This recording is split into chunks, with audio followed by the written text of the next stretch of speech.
استعمال کر سکتے ہیں. حزب اللہ کا انہوں نے اس کا اسپیسیفک نام تو نہیں لیا لیکن حزب اللہ کی جانب اشارہ ضرور دیا کہ حزب اللہ اور دیگر جو مزاحمتی گروپ ہیں وہ بھی اس جنگ میں ایران کے ساتھ شامل ہو سکتے ہیں. اچھا انہوں نے پچھلے حملے کی بھی بات کی. انہوں نے کہا جی پچھلے حملے میں ہمارے 300 جو ہیں ڈرونز اور میزائل استعمال ہوئے تھے. تو اس بار ہمارے انہوں نے تعداد بھی بتا دی کہ 600 جو ہیں وار پروجیکٹائلز ہم یوز کر سکتے ہیں. 600 یا 600 سے زائد وار پروجیکٹائلز ہم یوز کر سکتے ہیں. یعنی کہ پچھلی بار جو تھا اپریل میں جو حملہ کیا تھا ایران نے اس میں 300 پروجیکٹائلز استعمال ہوئے تھے اور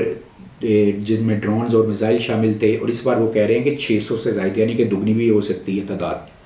اچھا انہوں نے ساتھ یہ بھی بات کی کہ پچھلی بار ہمارا بالکل قطعی طور پر ارادہ نہیں تھا کہ اس جنگ کو وسعت دیں, بس ہمارا ایک ونس ٹائم ہمارا ایک ارادہ تھا کہ حملہ کر دیا, ہم نے اپنا جواب دے دیا, اس کے بعد ہمارا ارادہ نہیں تھا کہ جنگ وسعت اختیار کرے. لیکن اس بار ہم مینٹلی طور پر تیار ہیں کہ جنگ اگر وسعت بھی اختیار کرتی ہے, طوالت اختیار کرتی ہے, تو اسرائیل کی ریٹیلیشن کا جواب دینے کے لیے تیار ہے. انہوں نے کہا کہ اپریل میں جو حملہ تھا وہ امریکہ کو بھی دکھانے کے لیے تھا کہ تمام تر جو سیکیور میئرز کے باوجود, جو سیکیورٹی میئرز ہیں اس کے باوجود ایران نے پینیٹریٹ کیا اسرائیلی حدود کے اندر. یہ امریکہ کو واضح پیغام تھا. اچھا ساتھ انہوں نے اردن وغیرہ اور دیگر جو ہمسائے ممالک ہیں ان کو بھی دھمکی لگائی کہ پچھلی بار تو ہمارے جو میزائلز وغیرہ کو انٹرسیپٹ کرنے کی کوشش کی گئی اور یہ بھی کچھ اردن نے بھی ایئر اسپیس میں گرائے اپنے. تو اس بار اگر ایسا کچھ ہوا کہ ایرانی حملے کے بعد جو اسرائیلی اٹیک کے لیے کسی ممالک کی, کسی ہمسایہ ملک کی جو فضائی حدود استعمال ہوئی تو وہ بھی ذہنی طور پر تیار رہیں. دوسری طرف جو ماہرین ہیں وہ کہہ رہے ہیں کہ نفسیاتی طور پر ایران جو ہے نفسیاتی طور پر یہ جنگ جیت رہا ہے, کیونکہ اسرائیل ابھی تک اسی لمبو والی کیفیت, وہی والی میں نے جو بات کی کہ لمبو والی کیفیت میں ہے کہ اس کو پتہ ہی نہیں کہ ہوگا کیا, کیونکہ اسرائیل کے بارے میں کہا جاتا ہے کہ وہ فوری طور پر اٹیک کی جانب جاتا ہے, یعنی کہ وہ زیادہ سوچتا نہیں ہے, جبکہ ایران نفسیاتی گیم کا ماہر ہے اور ابھی تک ایران کہہ رہے ہیں کہ اس نفسیاتی جو گیم میں وہ فتح حاصل کر رہا ہے. اور یہ بھی کہا جا رہا ہے کہ ایرانی حملے سے پہلے اسرائیل ایران پر اٹیک کر سکتا ہے. اچھا جی ایک تو پہلو یہ ہو گیا. اب پہلو یروشلم پوسٹ کی رپورٹ کو, یہ والی رپورٹ کو, اور اس کی یروشلم پوسٹ کی جو پہلے 3 سے 4 روز پہلے رپورٹ آئی تھی پاکستان کے حوالے سے کہ پاکستان ایران کو شاہین 3 میزائل دیتا ہے ان دیٹ کیس کہ وار جو ایکسیڈ کرتی ہے, یعنی کہ ایک دن میں نہیں ختم ہوتی بلکہ 2 یا 4 5 6 روز تک وہ جاری رہتی ہے, تو پاکستان شاہین 3 میزائل دے سکتا ہے. میرے اپنے تجزیے کے مطابق ایسا نہیں ہوگا, اور اس کی 2 وجوہات نکلتی ہیں. ایک تو ہے انٹرنیشنل دباؤ,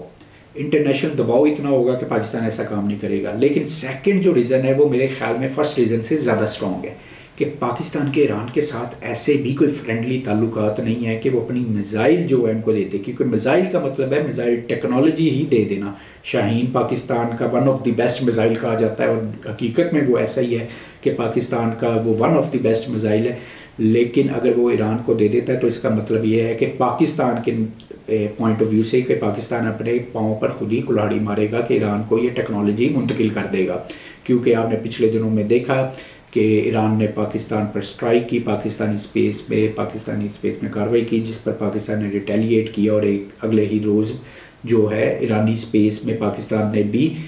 جو بلوچستان لبریشن آرمی کے جانب سے جو ان کے ٹیررسٹ تھے ان کو ایران میں مارا. لہٰذا یہ والی تو میرے خیال میں یروشلم پوسٹ کی رپورٹ میں کوئی صداقت نہیں ہے, پاکستان ایسا کچھ نہیں کرنے والا. لیکن اب اگر ہم بات کریں کہ گراؤنڈ ریئلٹی کی, کہ گراؤنڈ ریئلٹی کیا ہے کہ ایران اتنا ٹائم کیوں لے رہا ہے, کیا وہ ریٹیلیٹ جب اسرائیل کی جانب سے آئے گا اس کا جواب بھی دے سکے گا, اور ٹائم کیوں لے رہا ہے اتنا. ابھی تک اسماعیل ہانیہ کی شہادت کو کافی عرصہ ہو گیا ہوا ہے, اور اس کے جو ایرانی جو ریولوشنری گارڈز ہیں ان پر تنقید بہت زیادہ کی جا رہی ہے کہ جہاں پر اسماعیل ہانیہ کی شہادت ہوئی تھی اس کو جو اس کی سیکیورٹی کی جو ذمہ داری ہے وہ انقلابی گارڈز کے پاس تھی. پھر بھی یہ واقعہ ہو گیا اور بہت زیادہ ہو رہا ہے, ایران کے اوپر بہت زیادہ دباؤ ہے. شاید وہ یہ حملہ نہ کرتا. ابھی بھی کہتے ہیں بیچ بچاؤ کی اگر صورتحال نکلتی ہے تو یہ اردستانی نے بھی, کہ احمد بخشش اردستانی نے بھی یہ بات کہی ہے, اور یہ ماہرین بھی کہہ رہے ہیں کہ اگر حماس اور اسرائیل کے درمیان جنگ بندی کا سمجھوتا ہو جاتا ہے, جنگ بندی پر وہ راضی ہو جاتے ہیں, تو ایران کسی قسم کا اٹیک نہیں کرے گا. یہ ماہرین بھی کہہ رہے ہیں, اور یہ ایرانی قومی سلامتی کمیشن کے انتہائی اہم رکن احمد بخشش اردستانی نے بھی اپنے انٹرویو میں کہا کہ اگر یہ ہو جاتا ہے تو ہم حملہ نہیں کریں گے، پھر بات ختم۔ لیکن ساتھ انہوں نے یہ بھی کہا کہ ممکن نہیں ہے، کیونکہ جو معروضی حالات ہیں وہ یہ بتاتے ہیں کہ ایسا کوئی سمجھوتا نہیں ہوگا، اس لیے ہمارا حملہ قطعی طور پر لازمی ہوگا۔ اب میں بات کر رہا تھا گراؤنڈ ریئلٹی کی، گراؤنڈ ریئلٹی کے پاکستان تو میزائل دینے والا نہیں، ایران اتنا ٹائم کیوں لے رہا ہے؟ دیکھیں جی، پچھلی بار جو ایران نے 300 وار پروجیکٹائلز اسرائیل پر فائر کیے تھے، زیادہ تر رپورٹس کے مطابق، ایرانی میڈیا کو ہٹا کر بات کریں، زیادہ تر میڈیا رپورٹس کے مطابق اور انٹرنیشنل رپورٹس کے مطابق، جو اسرائیل کا Iron Dome missile defence system ہے اس نے ان کو کامیابی سے انٹرسیپٹ کر لیا تھا، اور 300 میں سے ایک بچی کے زخمی ہونے کی اطلاع ملی تھی اور ایک اسرائیل میں کوئی دیوار گرنے کی اطلاع آئی تھی۔ لیکن ایرانی میڈیا نے اس کو تھوڑا سا بڑا چڑھا کر پیش کیا کہ زیادہ ادھر نقصان ہوا ہے۔ بہرحال لیکن آئرن ڈوم اسرائیل کا سب سے کامیاب ڈیفنس سسٹم ہے، اور اس لیے ایران بھی ٹائم لے رہا ہے کہ پچھلی بار جو ہمارے 300 پروجیکٹائلز تھے وہ انٹرسیپٹ ہوئے ہیں، اور جو مقاصد ہمارے تھے اس حملے میں حاصل نہیں ہوئے، تو اس بار ایسا نہ ہو، بلکہ دنیا کو یہ پتہ چلے کہ ایران کا ڈیفنس، کیونکہ پچھلی بار یہ بھی باتیں ہوئی تھیں کہ یار دیکھیں جی 300 میزائل ہیں، ان میں سے تو کوئی ہٹ ہی نہیں کیا، ایران کا جو دفاعی نظام ہے وہ تو بیکار ہے، ایران کا ڈیفنس بالکل بیکار ہے، ایران میں تو کوئی صلاحیت نہیں ہے۔ تو ایران کو یہ بھی ایک اس کے بیک مائنڈ میں چیز چل رہی ہے کہ اس بار اگر ایسا کچھ ہوا تو تنقید اور بہت زیادہ ہوگی، اور لوگوں کا اعتماد، خاص طور پر ایرانی پیپل کا اعتماد گورنمنٹ سے، اور خاص طور پر جو ادھر ریولوشنری گارڈز ہیں اس پر سے اٹھ جائے گا۔ لہٰذا اس بار زیادہ تر چانس یہی ہے کہ وہ ٹائم لے رہے ہیں اور کوئی پینیٹریٹ کرنے کے لیے کوئی آپشنز پر غور کر رہے ہیں کہ کس طرح اسرائیل میں زیادہ مؤثر پینیٹریٹ کیا جائے اور زیادہ نقصان ہو۔ اچھا، اس سارے سینیریو میں پاکستان تو نہیں کرے گا، اس سارے سینیریو میں ایران کی اگر کوئی مدد کرے گا تو وہ رشیا ہے۔ رشیا اس لیے نہیں کہ جناب وہ ایران کے ساتھ کوئی بہت زیادہ دوستانہ تعلقات کو جو ہے وہ اپنا پروف کرنا چاہتا ہے، بلکہ اس کا کوشش یہ ہوگی کہ یوکرین سے باقی ممالک کی توجہ ہٹے، کیونکہ یہ ایک مڈل ایسٹ کا جو جیسے ہی اگر ادھر کوئی کشیدگی بڑھی تو ساروں کی توجہ، امریکہ، یورپین کنٹریز کی سب کی توجہ اس خطے کی جانب آئے گی، اور ظاہر ہے کہ ان کا الائی ہے اسرائیل، اور اس اپنے الائی کو بچانے کے لیے یوکرین سے توجہ ہٹے گی، اور وہ اپنی ساری جو وہ کہہ رہے ہیں توجہ اس خطے کی جانب جھونکیں گے، اور اس میں روس کو شاید چانس مل جائے یوکرین میں زیادہ مؤثر کارروائیوں کا۔ تو لہٰذا زیادہ تر امکان یہ ہے کہ روس ضرور چاہے گا کہ ایران کی اسرائیل کے ساتھ جو ہے جنگ چھڑے، چاہے وہ چھوٹے پیمانے پہ ہو، کچھ دن تک جاری رہے، لیکن وہ یوکرین میں اپنے مقاصد حاصل کر سکے۔ اب بات ہو جائے کہ ایران کا جو ریٹیلیشن آئے گی اسرائیل کی جانب سے، تو کیا ایران اس کا دفاع کر سکے گا؟ میرے اپنے خیال میں اپنا جو نظریہ پیش کر رہا ہوں کہ دیکھیں، ایران اور اسرائیل کی اگر بات ہو تو ایران کسی حد تک تو اس کو اپنا شاید ڈیفینڈ کر لے، لیکن یہاں پر بات صرف اسرائیل کی نہیں رہے گی، کیونکہ بہت اسٹرانگ الائی ہیں جو یورپین کنٹریز ہیں وہ اسرائیل کے، اور جو یو ایس اے ہے وہ اسرائیل کا بہت الائی ہے۔ تو اس کا مطلب ہے کہ ڈائریکٹ وہ لوگ بھی اس میں انوالو ہو جائیں گے، اور پھر ظاہر ہے کہ اس خطے میں جو معاملات ہیں وہ مزید آگے کشیدگی کی جانب جائیں گے۔ کوشش اس لیے یہی ہے کہ اس پوائنٹ پر غور کیا جا رہا ہے، کیونکہ اس پر ایران بھی راضی ہے، اس پر باقی لوگ بھی راضی ہیں، کہ کسی طرح حماس اور اسرائیل کے درمیان معاہدہ ہو جائے، اور کوئی ڈاؤٹ بھی نہیں ہے کہ اگر اس معاملے میں اسرائیل دیکھتا ہے کہ اس کو نقصان زیادہ ہو سکتا ہے ایرانی حملے پہ، تو کسی قسم کا ایسا سمجھوتا کر لے، چاہے کچھ عرصے کے لیے، کہ معاملے کو ٹھنڈا کر کے بعد میں دوبارہ اپنی کارروائیاں سٹارٹ کرے، تو کوئی بعید نہیں ہے کہ وہ یہ معاہدے کی جانب چلا بھی جائے۔ امید ہے ناظرین آپ کو ویلاگ پسند آیا ہوگا۔ آپ سے گزارش ہے کہ میرے چینل کو سبسکرائب کریں۔ ملتے ہیں اگلے ویلاگ میں، اس وقت تک اللہ حافظ۔